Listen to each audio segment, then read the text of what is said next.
Hi everybody, I'm Zilla Blitz and welcome as we continue our campaign game with Raiders of the Deep, the World War I U-boat simulation, where we're trying to fight through the entire war as U-9, the Teufelsfish. We've made it through 6 months of the war so far. It's time for our 4th patrol, March 1915. Let's get started.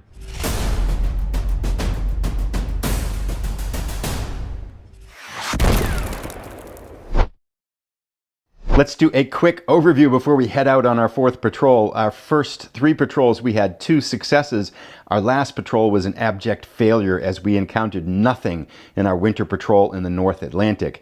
But as we head out into March 1915, reports are that targets are lucrative and very plentiful. This promises to be a potentially bountiful patrol for us.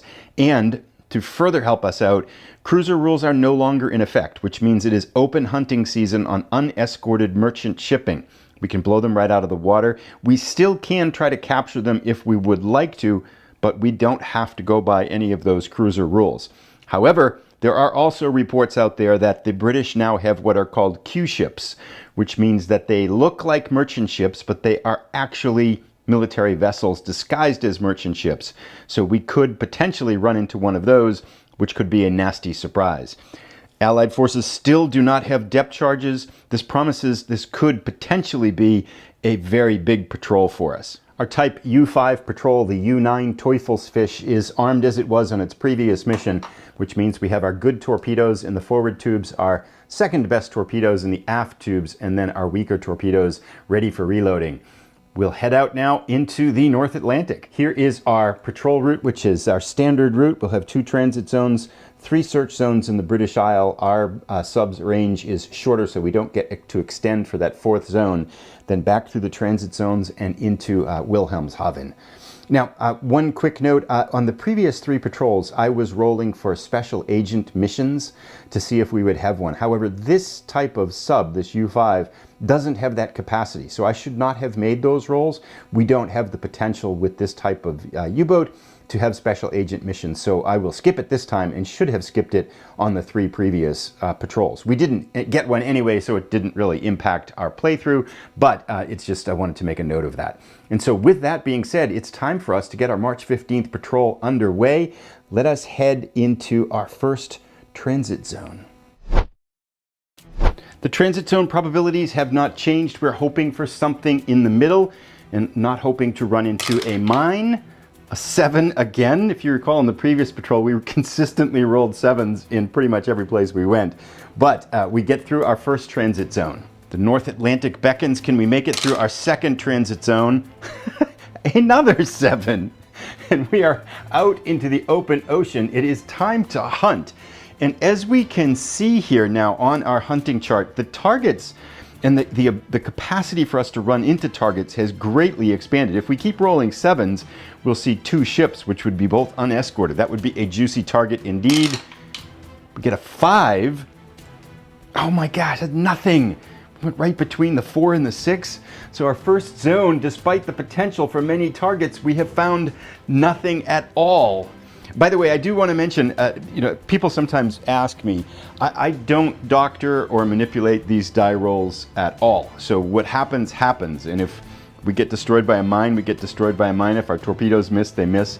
Whatever comes up, I just play it. So I don't change anything for the sense of narrative. We just get what we get.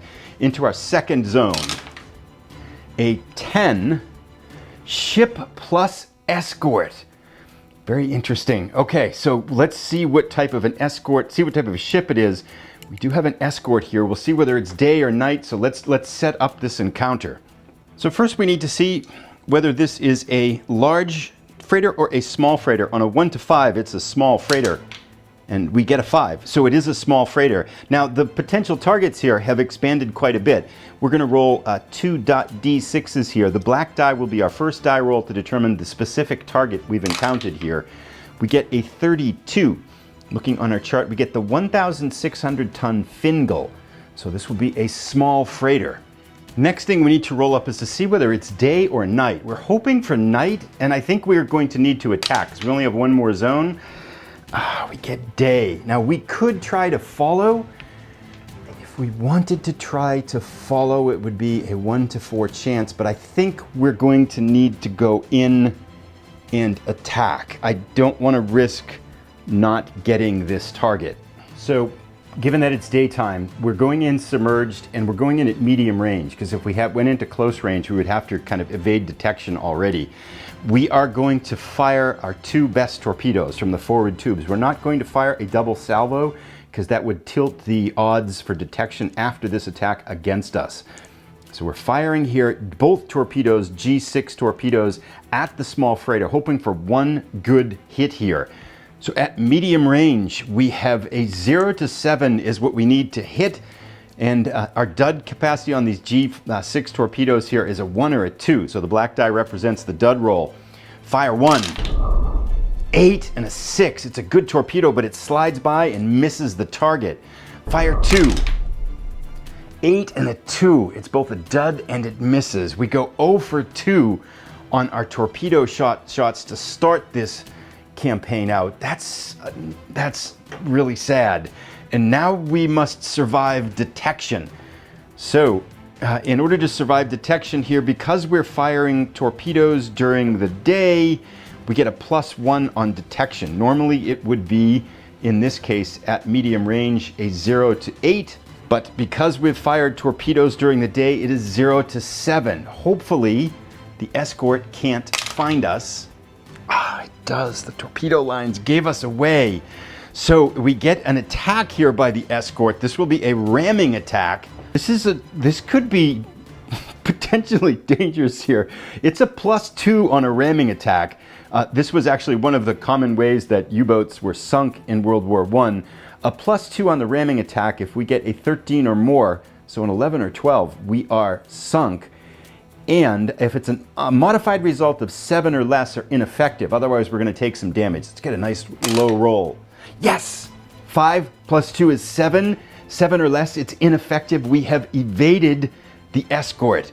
Excellent. Whew, that's a close call. These ramming attacks are potentially very deadly. So this encounter ends, but we can attempt to follow and re-engage this small freighter, the Fingal here. So we need a 1 to 4 to succeed on this, a 5 or a 6, and we have lost contact. Oh boy, we're really not doing very well here, crew.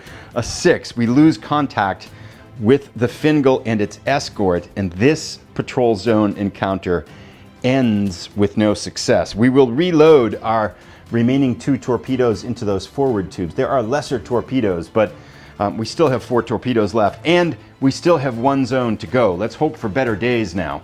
So our second zone ends in failure, and we slide around the tip of Great Britain and head to the northern section of Ireland, where we will find and make our 3rd search. We really need something here. We haven't had good luck so far in what should be a very rich encounter zone for us here. Let's see if we get something good here. Let's get a 7. We had lots of 7s. We need a 7 now. A 4. Yes! 2 ships. Excellent. And no escort.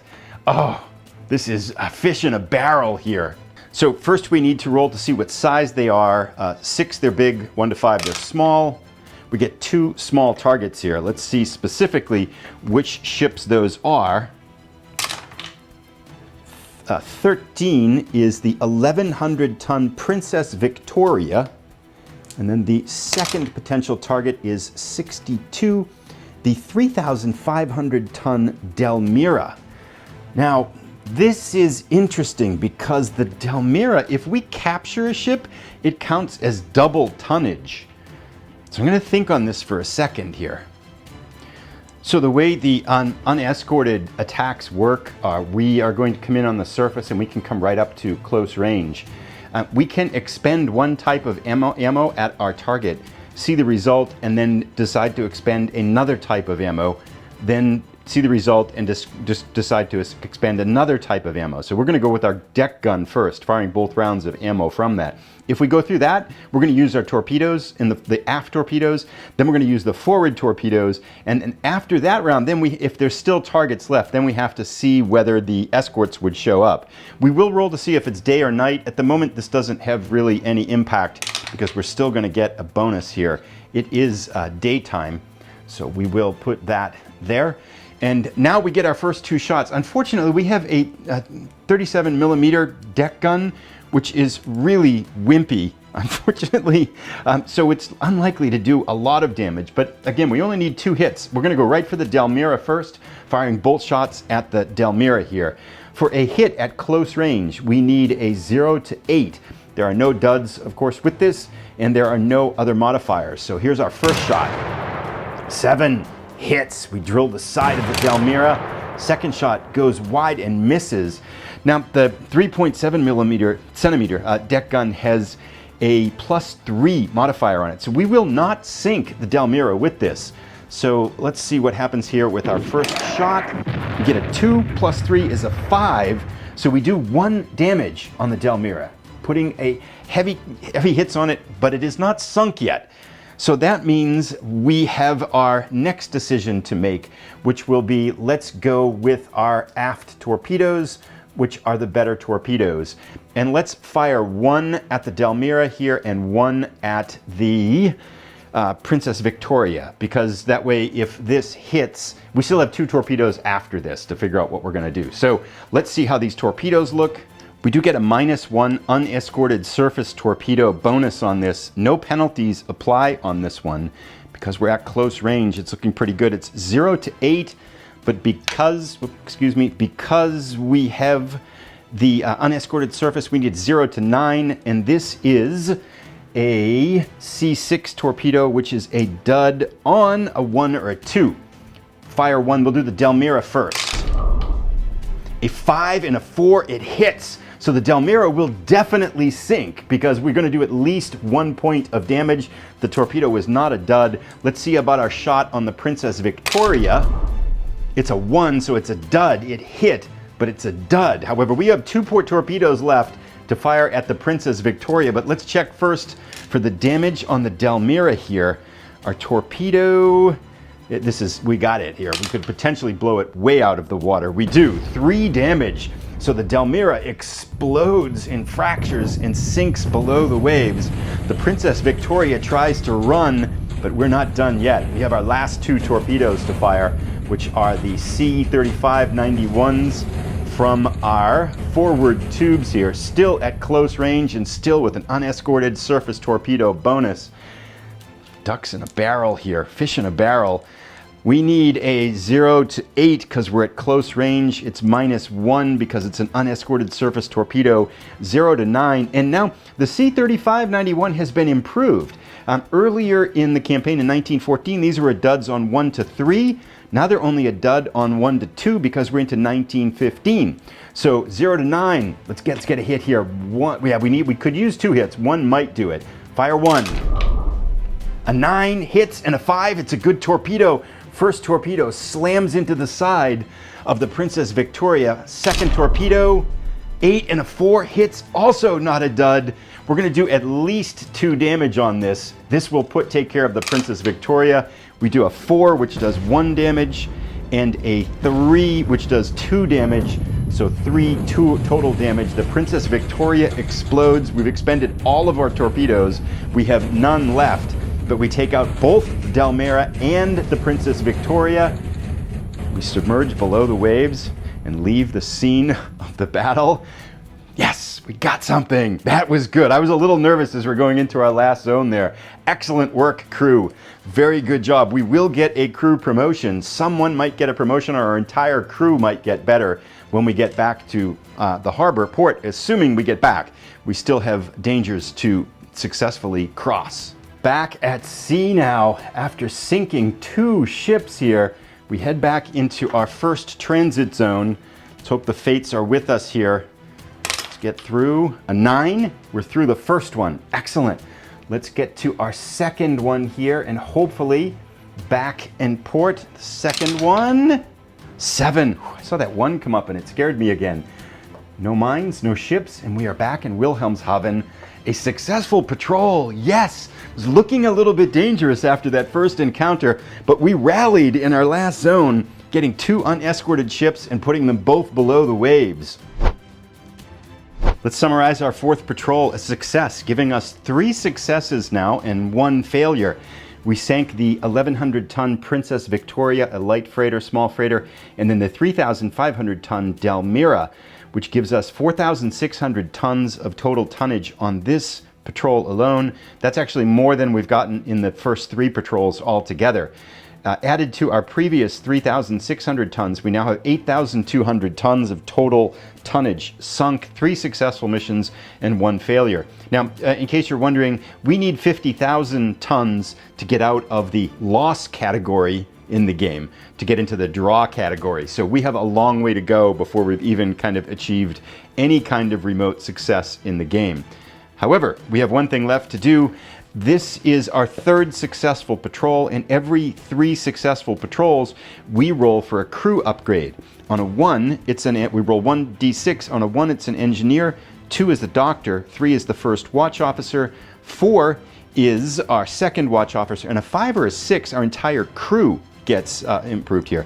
From the benefit of our performance, I think we'd want our engineer, because he's going to be able to fix things better with a -1 die roll modifier, or the crew, because if we can get our crew to elite status, it can help us quite a bit with some die rolls here. So hoping, nothing against our first watch officer, our watch officers and our doctors, but we're hoping our engineer has improved and our crew gets improved. So a 1 or a 5 or a 6.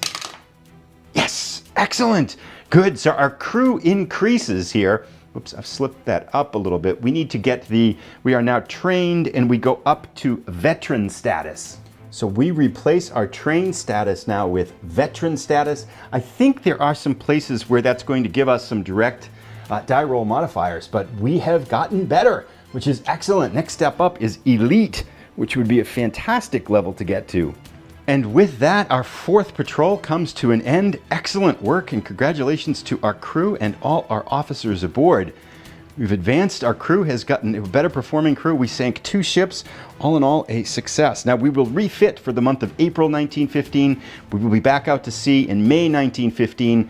I will put a link to that patrol as soon as it's ready. Thanks for watching, everybody. Comments are always welcome. We'll see you soon for our next patrol.